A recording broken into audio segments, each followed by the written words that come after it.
आज हम कक्षा 10वीं में सूरदास के पद ये करेंगे। ऊधो तुम हो अति बड़भागी। उधो गोपियां कह रही हैं कि हे उद्धव, तुम हो अति बड़भागी। बड़भागी का अर्थ होता है सौभाग्यशाली। हे उद्धव, तुम तो बहुत ही सौभाग्यशाली हो।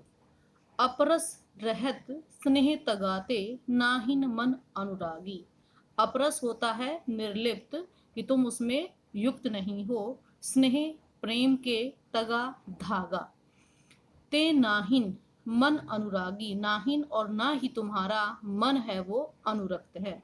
गोपियां कह रही हैं कि हे उद्धव, तुम सौभाग्यशाली हो क्योंकि कृष्ण तुम्हारे पास हैं।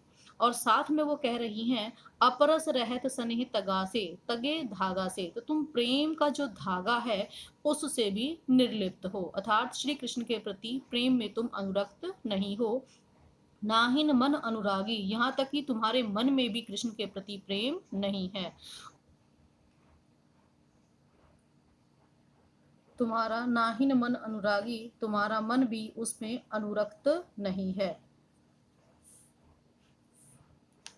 पुरैनी पात रहत जल भीतर। पुरैनी होता है कमल का पत्ता, जल के भीतर रहता है।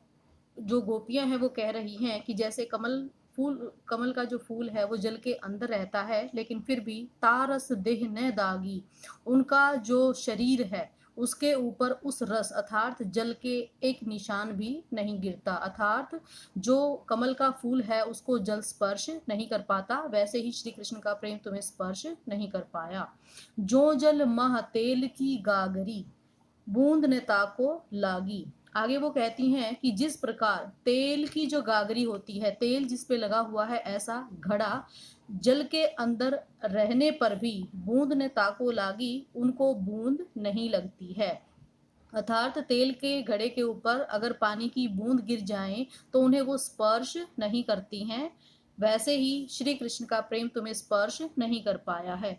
प्रीति नदी, प्रीति नदी प्रेम की नदी में पाँव न बोरिया, तुमने अपने पैरों को नहीं डुबोया है। वो कह रही हैं कि श्री कृष्ण है वो प्रेम की नदी है, उसमें तो तुमने अपने पैरों तक को भी नहीं डुबोया है।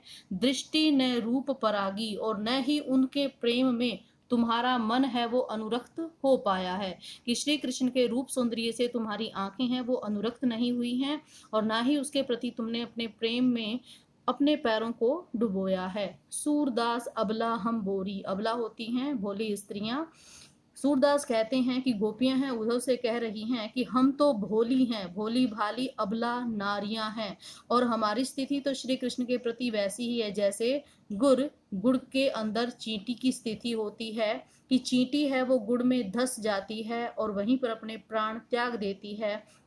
वैसे ही हम श्री कृष्ण के प्रेम में अनुरक्त हैं और अंतिम सांस तक हम उसी के प्रति प्रेम करती रहेंगी। तो इस पद के माध्यम से हमें पता चल रहा है कि जो गोपियां हैं वो उद्धव से कह रही हैं कि आप तो श्री कृष्ण के पास रहने पर भी उसको उसके प्रति अनुरक्त नहीं हो पाए, जबकि हम हैं वो चींटियों की भांति उनसे प्रेम करती हैं और अंतिम सांस तक उससे प्रेम करती रहेंगी।